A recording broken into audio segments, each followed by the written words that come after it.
Hi, everybody. Thank you for being here today for our weekly Toolkit Tuesdays. My name is Jessica Looney. I work for Knowbility, which is an international organization that supports accessibility. And we have created a 6-week series that we are calling Toolkit Tuesdays in order to transition this entire, what we're all having to deal with and helping kids and parents who are at home rather than in school.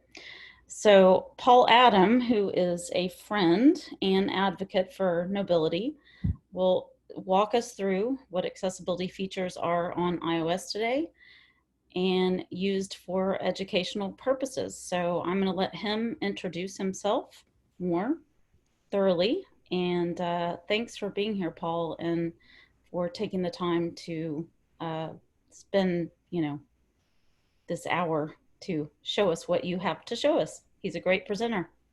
I'll let you go. Okay, no problem. Thank you, Jessica. Hi, everyone. So I'm going to talk about today all of the accessibility features on the iPad.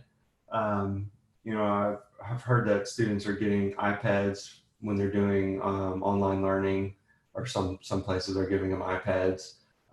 They probably will have a iPad more than an iPhone, so most all these features will work on the iPhone as well. They both use iOS, the same mobile operating system, but I'll be demonstrating them on my iPad over here that's connected to my Mac computer, and I'll walk through all of those. Before I start doing the demonstration, if you want to just find out about the accessibility information that Apple has, you just go to Apple's site and then look for the accessibility link down in the bottom in the footer. That'll take you to the accessibility site, and then you can filter by the product. Like iPad is what I'm going to be talking about today. So Apple does a pretty good job, promoting and presenting all their accessibility features on their website, and they have them split by vision, hearing, mobility, and learning. And here they're covering like some of the newest features that they think will be very useful, like voice control is a newer iOS accessibility feature. And what that does is allow you to tap all the buttons on the screen just using your voice without actually having to touch the iPad or iPhone. And you say show numbers, or say show names, and then you say tap number 3, tap number 21, and then it activates that control just using your voice. And then they have color filters. There is a feature called guided access. If you need to lock a student into a certain app so they can't accidentally exit that app, you can do that. It'll prevent certain buttons from working, or from them being able to exit and to get onto another app like Safari. And so then they break them down into the vision. VoiceOver is one of the most popular accessibility features that are available in iOS, and it's for people who are blind and use a screen reader, who use the audio output to navigate everything on their iOS device. So VoiceOver basically speaks all of the controls and text that you touch with your finger. It speaks it out loud to the blind user. And they also have features like dark mode. So if you have preferences for a screen that's not very bright and white colored, you could go into dark mode, and then it's easier on your eyes.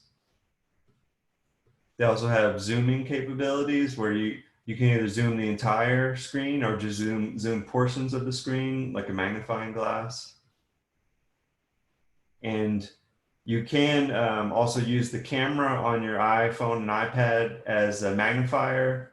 So like if you're at a restaurant and you're trying to read a menu that is very small and dark, it'll turn on the flash. Well, you don't have a flash on the iPad, but it will make it easier to read. But on the iPhone, it will turn on the flash as well.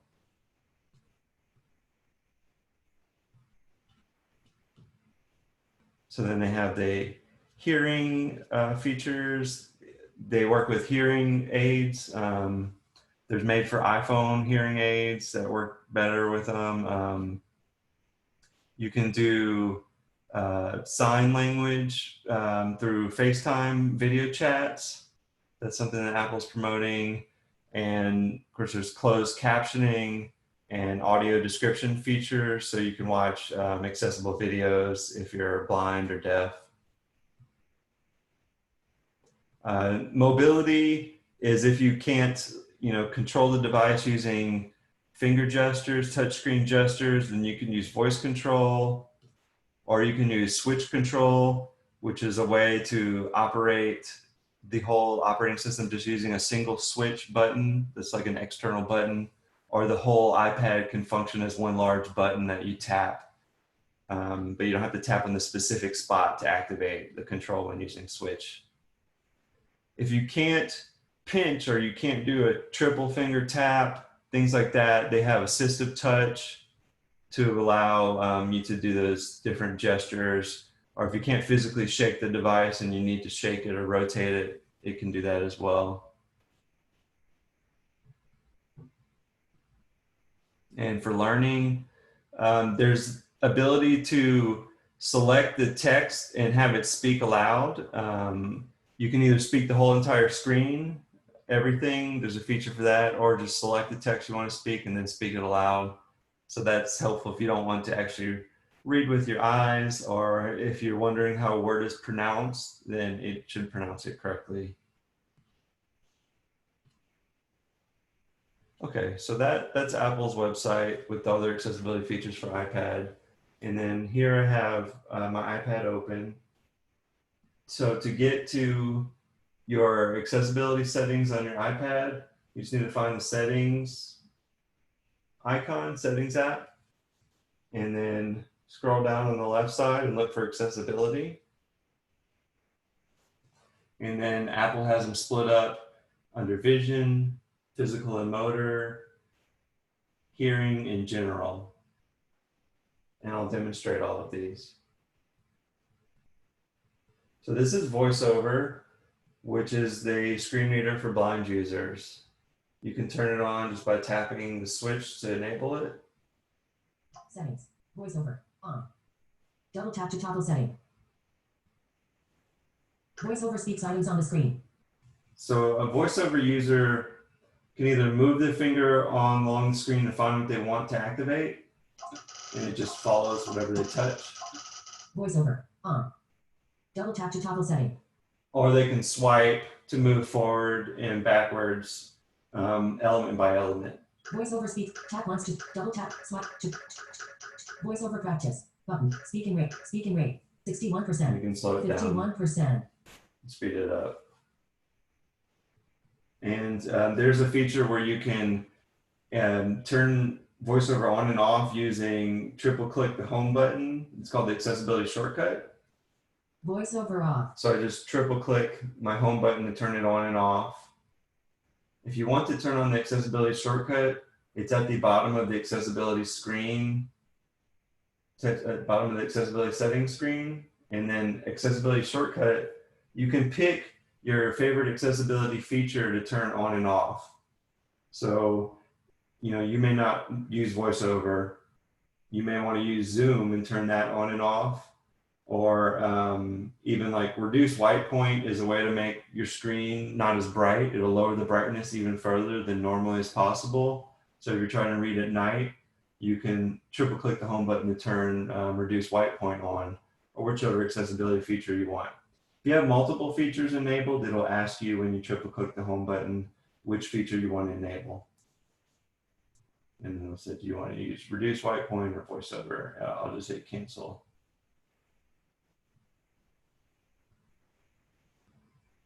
So under VoiceOver, there's more features. You can change the voice as well if you prefer a different voice. I have to download that. Some of the voices you will have to download. Hello, my name is Siri. And that's, you can pick Siri female voice if you'd rather use that. Samantha is just the default voice that I had. Hello, my name is Samantha. But there's a lot of different voices you can choose from. I don't know if it's Fred is on here. Hello, my name is Fred. That one doesn't sound so good.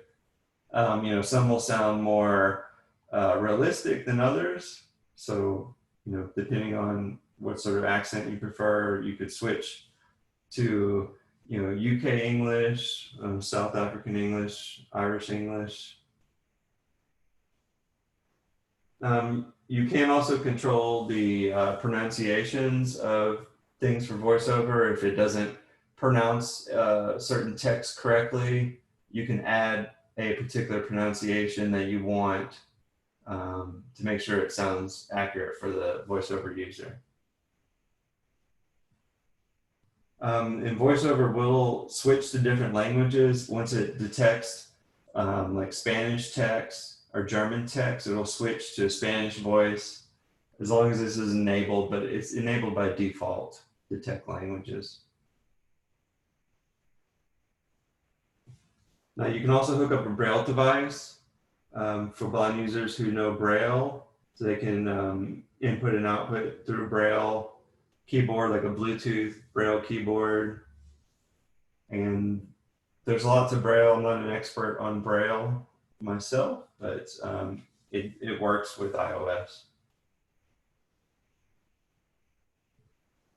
Some of this, though, there's tons of VoiceOver features, so they will start to get, you know, like a little more than you want to handle. But all the commands for VoiceOver are there, all the different tap gestures, and there's also keyboard shortcuts to operate VoiceOver.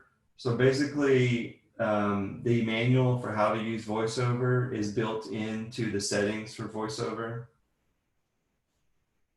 There's also like ability to input with handwriting and braille screen input. One other thing you can do with VoiceOver, I'll turn it on. Voice settings, commands, button, large cursor. You can turn on a larger cursor if you want. Double tap on. Catch large cursor on. And that just makes the focus, Double tap to toggle set. makes the focus more visible for the user. Off. Caption panel on. The caption panel, I would definitely recommend you enable. So this lets you visually see what the screen reader is speaking out loud. This is a newer feature. Off. Large cursor caption panel off. So before Apple added Toggle setting. that caption panel, you couldn't see what VoiceOver was saying. And so it's harder like to find accessibility problems in an app because you can't see the problem visually. Or if you're working with someone who's blind, it makes it harder to, you know, you have to listen for everything that's being output through audio. But if this is enabled, you can see what they're hearing and it's easier to work together. Off caption panel on.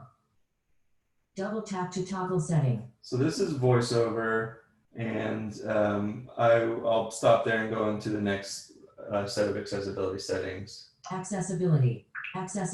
Accessibility. VoiceOver off. I'll turn VoiceOver off. And then the next one is Zoom. So let's see, turn it on. Okay, and it is showing on the screen, so that's good. So the way Zoom works, I have it enabled, and then you double tap with 3 fingers to zoom in and out. And then I have to use 3 fingers to drag around the screen so I can get a closer view of the exact area that I want to read. And if I want to change the zoom level, I double tap with 3 fingers and then drag while still holding down. So I can say, okay, this is the deepest level I can zoom in, but that may be too deep. So you can adjust it. Oops, trying to do.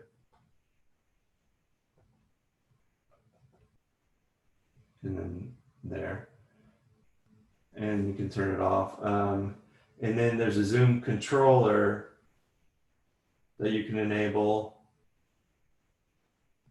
that will you know, give you different options for zooming. Kind of makes it a little bit easier where you don't have to use the triple tap to zoom in and out. And then this is the window zoom,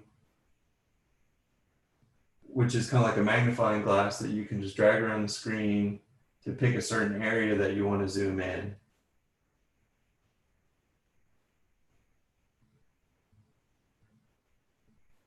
That's the region. It could be full screen zoom, pin zoom, or window zoom.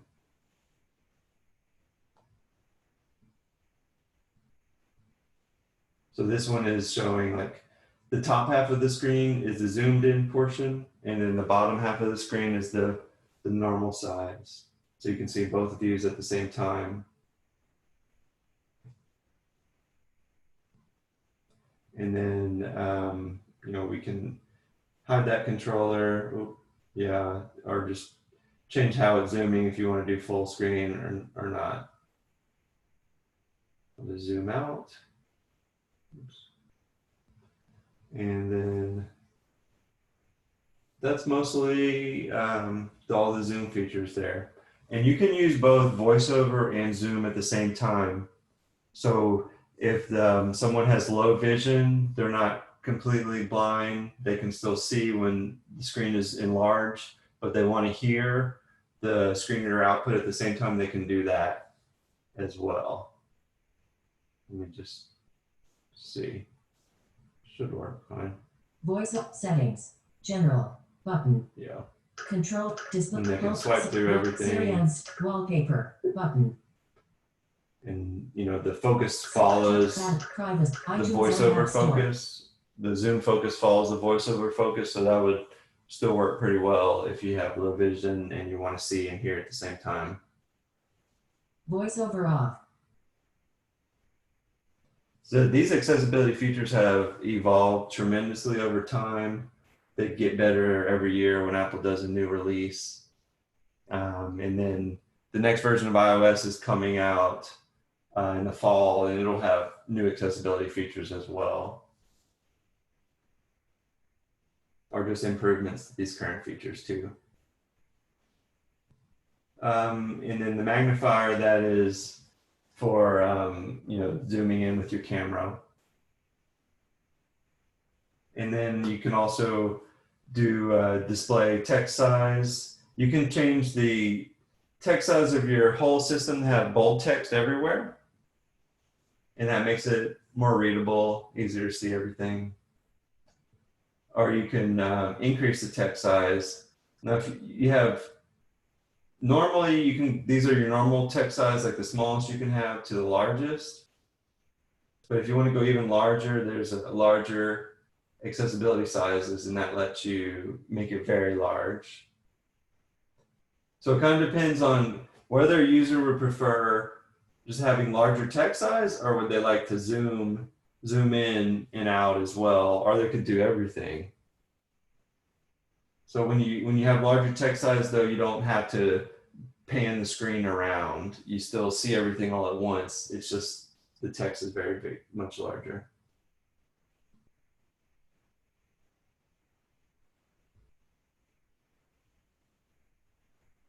And let me turn the zoom off so that controller will go away. There's also ability to reduce the motion.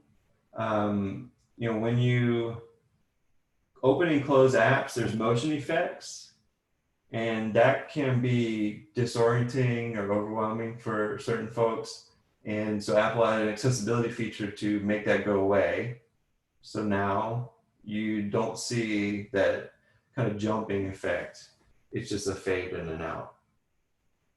I still like that myself because it shows you where the app came from, so I prefer to keep it.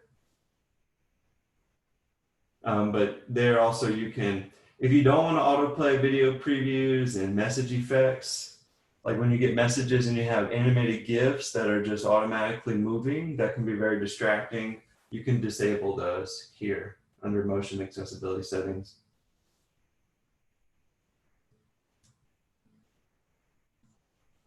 And spoken content.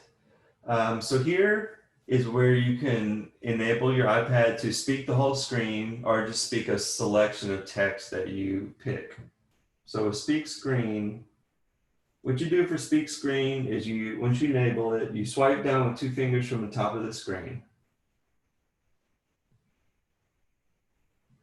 Speak selection. A speak button will appear when you select text. Speak screen.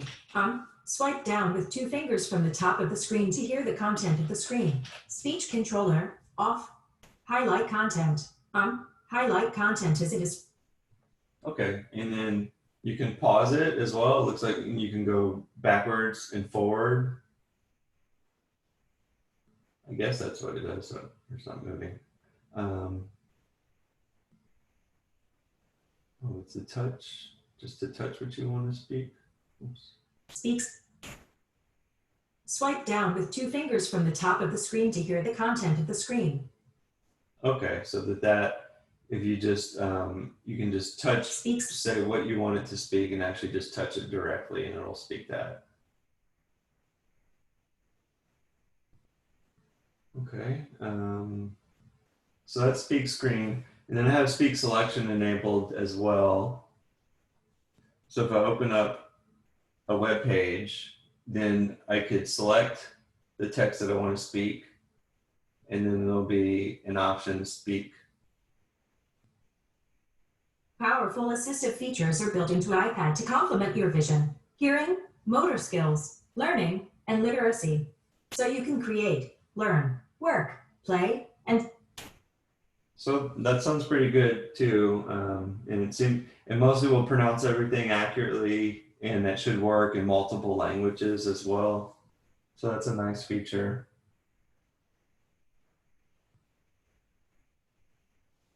And you can control how the content is highlighted if you want to have background colors versus underline, or what the word colors are when they're highlighted. All the settings are there.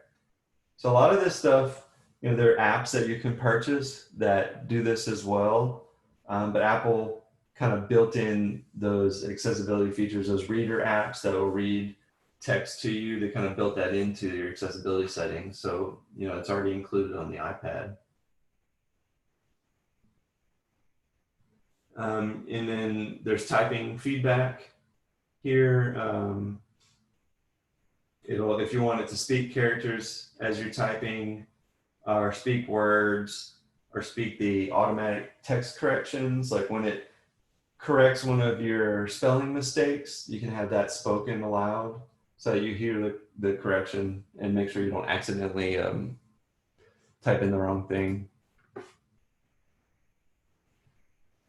I see there's a question in the Q&A. I can go ahead and answer it. The question is, can the screen reader read PDFs? Yes, screen reader can read PDFs. I don't know if I have a good PDF example to try out. Otherwise, I'd probably try to show you. But yeah, it should read PDFs, and that's improved over time. Like PDFs with headings and image alt text, it'll read that correctly, and it gets better every time. But yeah. I don't necessarily recommend PDFs for accessibility, but you can make them accessible. So you need to, just like you do HTML, they need headings and alt text and everything. And so that's the spoken typing feedback part of spoken content. And then you can pick all the voices there too. So you can have your own voices for the speak screen and speak selection. You can control the rate and how fast. And then you can also fix any pronunciations that are not correct. You can add the fixes there as well.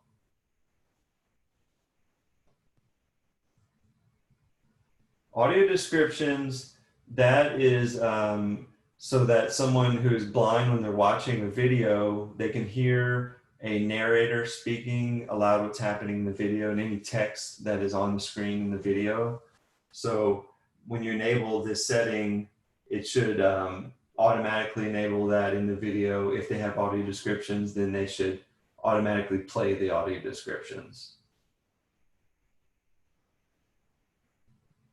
So that's all your vision accessibility settings. So this is For users who have like a visual disability, blind or low vision, they all are grouped there. And then the next group is physical and motor. And then touch. So assistive touch lets you use the iPad if you have difficulty touching the screen or you have an adaptive accessory. One other thing I've seen this used for is if your home button breaks. Some people's home button will break on their phone, and rather than getting a new phone, they'll just turn this on, and this replicates the home button capability without actually needing to physically touch the home button. So this would also work with a stylus too. You know, you don't have to actually use your finger. So when you tap the assistive touch button, you can do different things like enable Siri, because normally you have to hold down the home button for a few seconds to enable Siri. This can make that easier, and you can do things like rotate the screen without actually rotating the device physically. So that for someone who's like using their device in a fixed position, like if they're in a motorized wheelchair and they have an iPad that's fixed to it, they can't rotate it physically, then they could use assistive touch to rotate it. Some apps only work in certain orientations, but they're all supposed to work in all orientations, both portrait and landscape. And also do things like control the volume, so you don't have to actually physically touch the volume controls on the side. You could use assistive touch to do that. And there's things like shake, take a screenshot. If you need to restart the device, because restart is difficult sometimes on iPad, you have to hold the button down for a while and then you have to do a swipe gesture. So all the complex gestures can be achieved through assistive touch. And then you can customize them. So if the user can't do a pinch and zoom, if they can't do these certain gestures, you can add one and record the gesture and then save it, and they'll be able to repeat that gesture again later.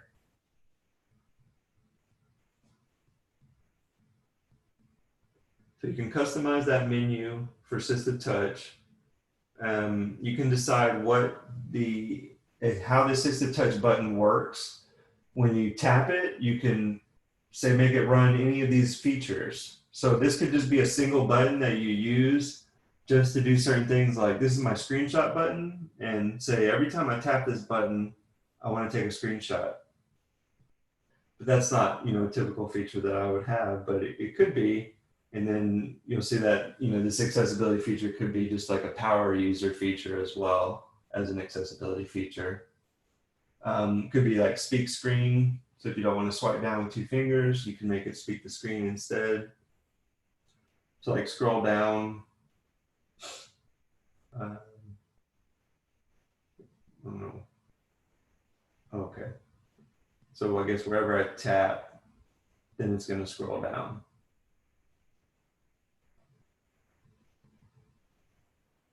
Oops. No, I need like scroll up. Okay. But now it's just tapping.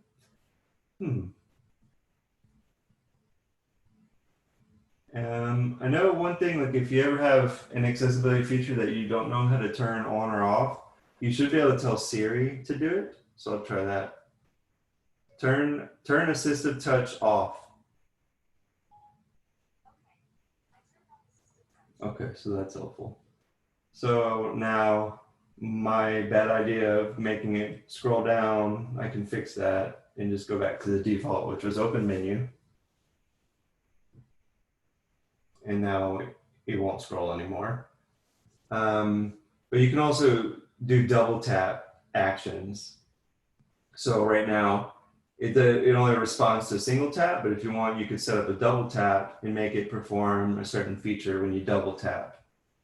And if you have Siri shortcuts, you can record a shortcut that makes different apps interact with each other. or perform more advanced features in an app, and record that to play it over and over again, you can run that shortcut from assistive touch. So that could be very helpful for a user with a disability.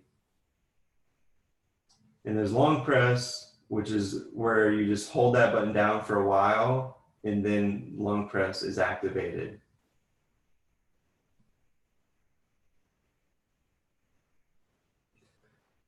It looks like you can also control your iOS device with a mouse now. There's mouse key settings and pointer devices. So assistive touch lets you connect a Bluetooth assistive pointer device, such as a joystick and a mouse. So if you want to control your iPad with a mouse, you can do that with assistive touch. So I'll turn that off and go on to the next accessibility setting. Now here under touch, if you don't like that when you shake your phone or shake your iPad, it does the undo. Like I say, if you tend to shake your iPad by accident and it undoes things, then you can turn that off if you don't want that enabled, but it is enabled by default. This is where you can control your haptic touch duration settings and other touch accommodations, like how long you hold a button. So that is touch. And then the next one is switch control. And a lot of these accessibility features were not around some years ago on iOS. Like switch control is fairly new, and they get better and more complicated over time. So they're kind of becoming more like a full-fledged desktop operating system. iPad can almost account for almost any type of disability now with all the different accessibility settings that it comes with. So switch control lets you use the device just using a big switch button that can be a Bluetooth wireless button that you just slap that button when you want to activate controls, or the big iPad or other hardware devices can function as switches. So I'll turn it on and you'll see how it works. And it says to triple click the home button to stop it. But what switches do is it moves across the screen in big chunks, big sections. Rather than every single button one at a time, it goes through in large areas. And then when you see the area you want to activate, then you activate the switch. And it doesn't matter, since right now my iPad is a big switch, I can touch anywhere on the iPad and it'll activate that. Okay, I think it stopped. Okay, yeah, now it's moving again. So I have to, now the switch is moving around, and if I want it to activate yes to turn it off, I have to wait till the button gets to yes and then press the screen. I don't have to actually tap the word yes, I can tap anywhere on the screen. And now I'll quit moving. Yeah, and it quits moving after a while because I guess it senses you're not doing anything. So I'll just go and hit cancel. It activated cancel, and then it's going to start moving around again. And you can control all those different things by going into it, but I'll go ahead and turn it off and wait until it gets to yes, and then activate that. And now switch control is off.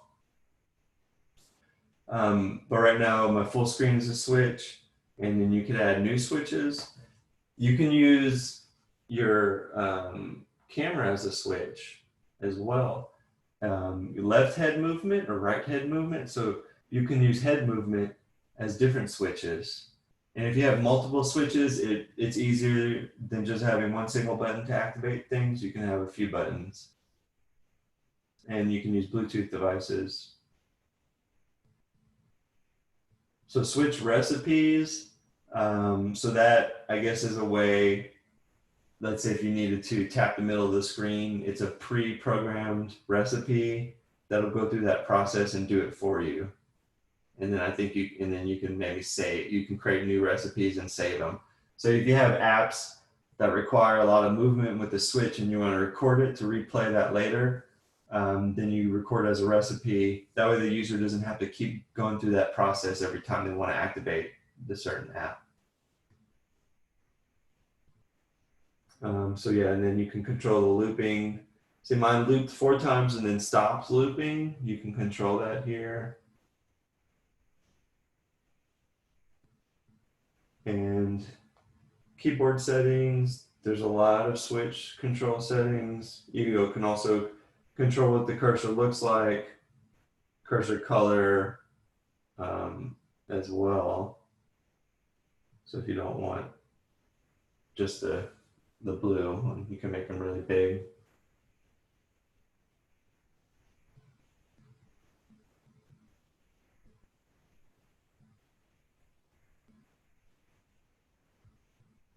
Okay, so that is switch control. We'll go back to the default. And then there's home button accessibility settings. So this is like when you click your home button, you're not clicking it fast enough, then you can change the speed and say, well, I want to click it a little bit slower for it to work correctly. And when you tap it, it's showing you when it flashes, that's how fast you need your click speed to be. So that's the default click speed. But if you want to slow it down a little bit, and that's what I have mine on, because I don't like to have to click 3 times that fast. It's sometimes hard to get it right. You're more prone to mistakes maybe, or you can slow it down even slower. So it's a lot easier to do a triple click, but that might be too slow. And then there's settings for Siri and Touch ID here. If you have an Apple TV, there's some settings there as well. The Apple TV is accessible too. It has a screen reader. I think it has zooming. Apple tries to have most of the accessibility features on all their platforms, but like the TV and the watch have much less. The watch has the least because it's just the smallest device, least powerful device. Keyboards as well. Now you can connect the keyboard to your iOS device, and it comes with some basic functionality. Let's see here. When I hit the down arrow, so I have a keyboard connected through Bluetooth right now. And one thing you can do is just use the up and down arrows, but I can't like tab around, not like a normal Windows computer where you tab around to everything. You can basically just tab to form inputs to type in your form data using your keyboard, and you can use the arrow key in certain screens like the settings screen. So I can go to accessibility, but I can't get to the right side. To the other side here, you navigate these controls with the keyboard. If I tab, it just goes up to the search. So Apple has added full keyboard access now, which does allow you to basically control everything using the keyboard and not having to touch the screen at all. So if you go to accessibility and keyboards, hardware keyboards and full keyboard access, again, I'm just using an Apple Bluetooth keyboard connected. Any Bluetooth keyboard will work. And then turn full keyboard access on. And now you get this blue cursor. And the way it works when you tab, it's somewhat similar to switch control, as in you only tab to the groups. I don't tab to every single button on the screen like a web page would work normally. Once I find a group I'm in, then I need to use the arrow keys. So then I can move the arrows up and down and everything. But it doesn't activate anything yet. To activate it, I need to hit the space bar. So if I tab over, I can go down here. Like if I want to activate high contrast cursor, activate that with the space bar key. Okay. Increase size as well. I don't know exactly what that did. If it made it a little bit bigger. Oh, okay, it just makes the cursor even bigger. So it's nice that you can control your iPad completely with your keyboard, so you can sit back and operate it. You know, iPads can be connected to a projector, a TV also, and that makes it convenient. You don't have to actually touch the screen all the time. And they give you all the commands for the keyboard operation. So, you know, everything that you need to know how to do. Basically, like the manual is here, and we'll tell you all the keyboard commands. The spacebar is the main one, tab, arrow key, and spacebar. You don't press enter to activate controls. It is spacebar.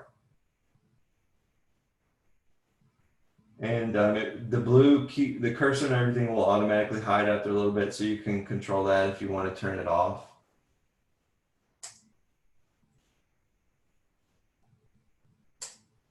Okay, so I turned full keyboard access off, and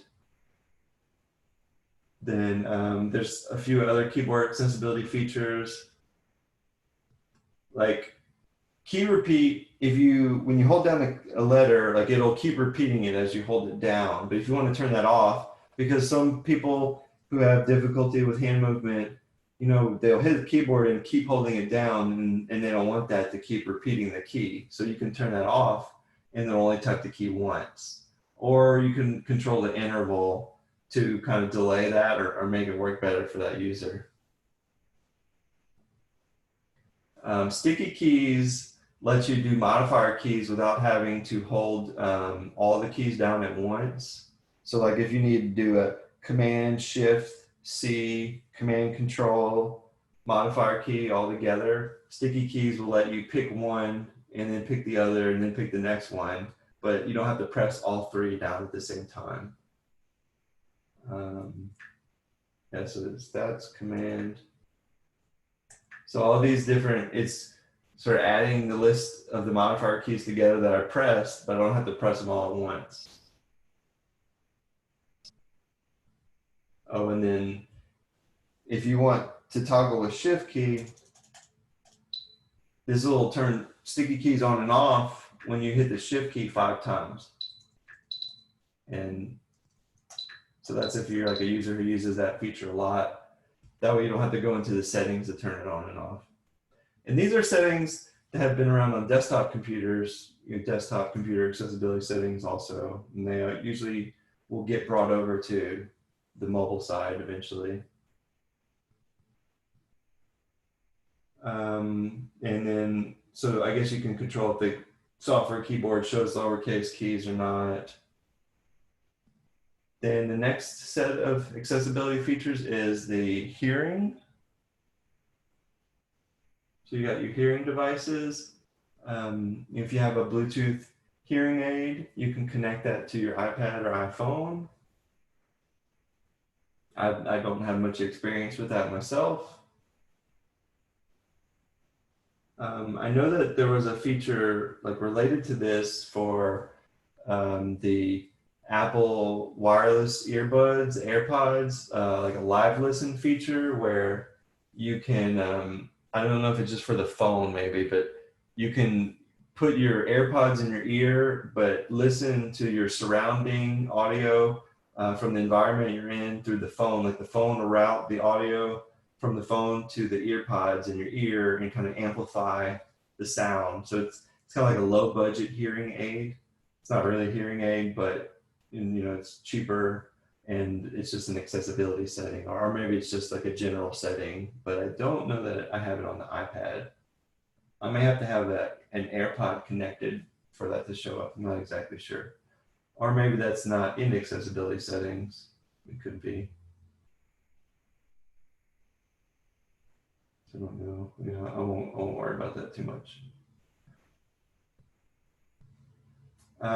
In real-time text, that was like one of the original ways for deaf users to do phone calls through, sending text messages over the phone lines rather than talking.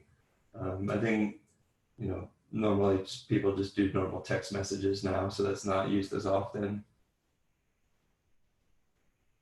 Audio, like if you don't like stereo sound, you can have mono audio and just make the left and right speakers play the same content. And you can just about balance the left and right. And then here's your subtitles and captioning settings. So if you're deaf or hard of hearing and you want to enable captions and videos or subtitles, like for foreign languages as well, you can also control the settings for your subtitles, and they show this is what they'll look like. That's the large text one, and then classic, outline text. You can see a large preview of what the video will look like with your captions enabled. And you can create your own style. You can pick whatever color you want. If you like large yellow captions, you can do that too.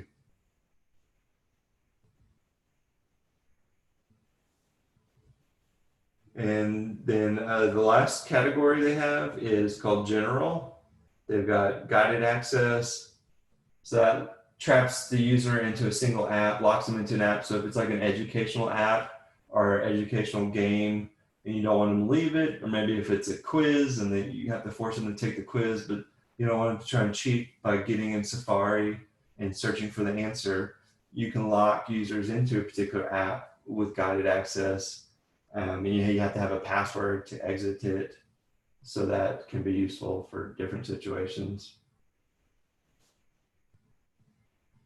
For Siri, if you like, Siri used to never be accessible if you were deaf or hard of hearing. You have to have be able to use voice commands to activate Siri and enter the commands. So more recently, Apple added type to Siri. So now you can actually just type if you don't want to, speaker command. So I could say turn voiceover on. Like that's a command you can speak to turn on your accessibility settings. But if you just want to type it, you can do that instead. And then voiceover's on. Yeah, and I'll turn it off. I need to go into voiceover off, press enter, okay, voiceover's off. But now when you activate Siri though, you can't talk anymore. Like it kind of might be neat if you could do both at the same time. Or you just pick whichever one you want. You either want to talk or type it, but you don't have to do one or the other. But now it seems like you just have to do one or the other, either talk or type. And if you want to turn on always listen, so when you say, hey Siri, well, I don't know if it'll work. Hey Siri, it doesn't always respond. Oh, and my home pad's going to start going off too. So I don't know. You may or may not want that on, and it's not always working that great.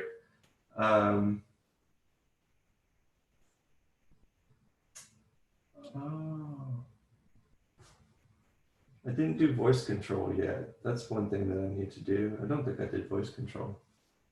Yeah, so that one's under physical and motor. I think I skipped over it. There's so many accessibility settings, it's kind of easy to miss some of them. But yeah, for voice control, so you go into accessibility voice control and then turn it on. And then it doesn't necessarily look like it does much right away. But then you can start speaking the command. So now there's a little blue icon with a microphone. I think that means it's enabled or listening. So I could say, show names. And it's pretty slow. Show numbers. Show names or show numbers should show the things visually, but maybe that's not working right.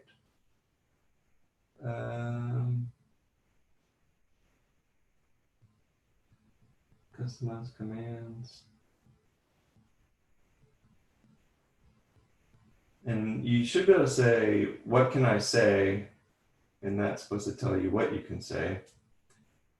And sometimes this stuff can be buggy too, so I don't know if that's what's going on.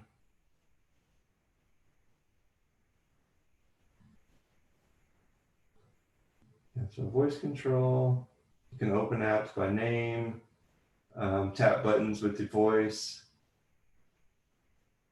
Then these are the commands you can say, like open particular app, open Safari, open Mail, go home, go to sleep. When you say show grid, that shows a grid of all the controls, and then you can pick to tap certain buttons that are within that grid. Or you say show names for the names of the buttons, show numbers for the numbers of the controls. Things like turn up the volume, take a screenshot. All of that is supposed to work. It does seem, it may depend on what iPad you have. Mine's kind of old, so it's a bit slow. But it was working fine when I was trying it earlier. I may overload it with all these accessibility settings. Show names. Take screenshot. This is why I don't really like voice control and dictation, because it's just kind of frustrating when it doesn't work right away. I may just need to restart. I don't exactly know what I'm doing wrong. But yeah, all the commands are in here. Basic commands are all listed. Advanced gestures, like you can do drag and drop, drag one element to another area just using your voice. So that's kind of neat. But yeah, I think I will just turn voice control off. At least I was able to show y'all on Apple's website how it's supposed to work, where you can speak these numbers and it activates all the controls there. And they have that listed under mobility. It is a pretty cool feature. And that is also on the Mac as well. Most all these features that you see are on the Mac too. And voice control is one. You can control your Mac using your voice too. So that is all of the accessibility features. So I think we can pause for questions, or if there's anything else you'd like me to talk about in particular, please let me know. Gosh, Paul, I am blown away. Honestly, I have known you for a while, and I've never heard you actually give a presentation, and this was fabulous. So thank you so much for doing this for us. And I'm just going to open it up for questions now. I should have mentioned before that, and if we have chat or Q&A, we have to do it at the end because of the screen reader. So I did have a question that came in, and it was about switch control. Two-tone blue border. Do two shades of blue help it border meet color contrast or light or dark modes?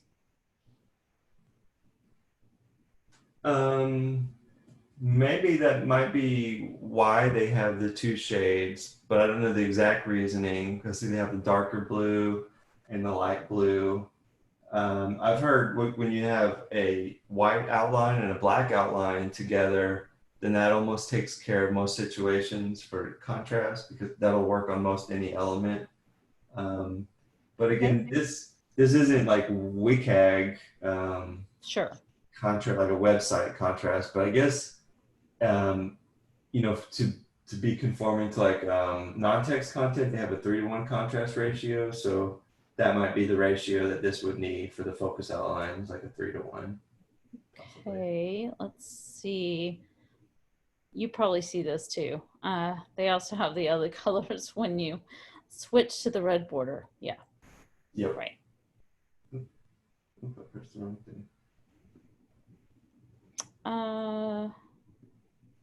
Let's see. I've got some other questions coming in. You might see them as well.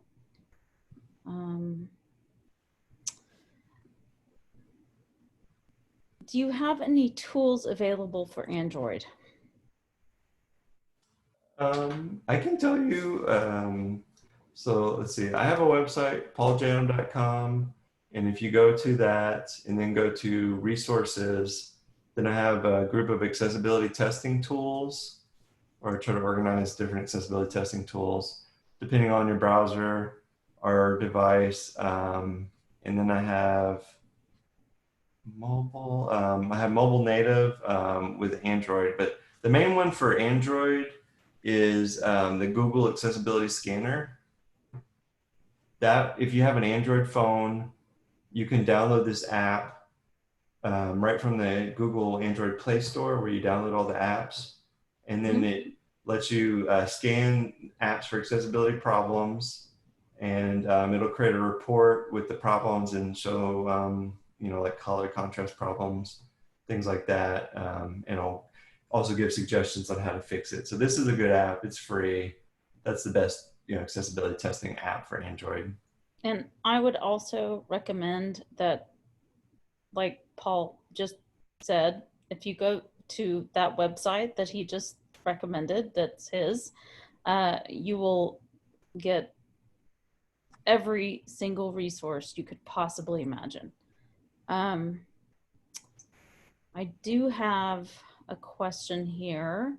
If you don't know which accessibility features are best for you, how would you suggest figuring out which features to try and how to try them in? Are there resources other than Apple resources that you recommend for different groups of deficits? Well, so for other resources, I mean, I know like off the top of my head, like for blind users, I think there's one called Apple Viz. Apple Viz, and they have a forum. So on their forum, a lot of blind users talk about accessibility of everything iOS related and Mac and apps. But I'm not sure, this is more like on the visually impaired side. So as far as the other, other disability types, like I know there's probably a lot out there. I just don't know them all off the top of my head. There's a lot of accessibility and education resources. But yeah, I don't know that I have that list. And as far as like exploring them like in the order, I mean, I don't know. You could just go in the order that is listed. Like, if you're not blind, you probably don't need to use voiceover necessarily, but you might like zooming in, that can be helpful for a lot of situations. So you may want to enable that. One thing that everyone probably would like to play with is the text size, and just say, maybe do I like my iPhone or iPad with a little bit larger text size, or maybe it's just too big. But that's something that almost anyone might take advantage of, or you might like, the bold text settings. There's some things like buttons, if you want to enable an underline on the button, if that just makes it easier for you to see where the buttons are. And you can increase the contrast. These are some other ones I think I forgot to cover. Like Smart Invert. Smart Invert is like a dark mode, but it's different than Classic Invert. Like my photo doesn't get inverted, but in Classic Invert, the photo does get inverted, so it looks really weird. But Smart Invert is smarter, and it just kind of looks like a dark mode that's easy on your eyes. And there's color filters. Oh, the reduced white point. You can't see that on the screen, but when I turn it on my iPad, it gets much darker. Like you can make it really, really dark. So at night you can read, do your phone without waking anybody up if it's too bright, like normally in pitch black. Right. So that, like, you'll see, there'll be blog posts on the internet where people will talk about this feature on iOS, like the reduced white point, and they'll say it's for reading at night. They won't really say, this is an accessibility feature. That's not the lead on why they're talking about it, but that's how you get to it, to turn on a setting. So you'll see a lot of Apple's interesting features are kind of hidden in the accessibility settings, and you won't know about them all unless you do some exploration and just like playing with them and everything. Good. Let's see. Okay. Okay, so I have a comment here just about a 4-year-old using an iPad with voiceover on. And my friend didn't know anything about voiceover, but her child had found it and learning to read by following it through the text. Great applications for helping sighted kids improve their reading level no matter what their situation. But great presentation, Paul. Thank you. Yeah, that's a really interesting story. Yeah. Yeah, I think kids are growing up with iOS devices and they pick them up really fast. And yeah, it's interesting that the voiceover could help you learning to read. And like if you're learning a foreign language, I think that'd be very helpful to learn how to pronounce things accurately. So yeah, that's really cool. Yeah. Well, I learned so much today, and I'm actually going to take some of this. And I have a very old iPad, but I am going to go and use it for my own son because he could definitely use it. And I think it's this was a great presentation. So thank you so much. Yeah, thank you. No problem. And just a reminder that accessibility tools can be useful for all people. That is something else that came through. Yeah. Yeah, for sure. Yeah. So thanks, Paul. Love the smart invert. That's what I got. Cool. Thank you. No problem. Thanks, everyone. Talk to you later. Me Bye. too. Bye.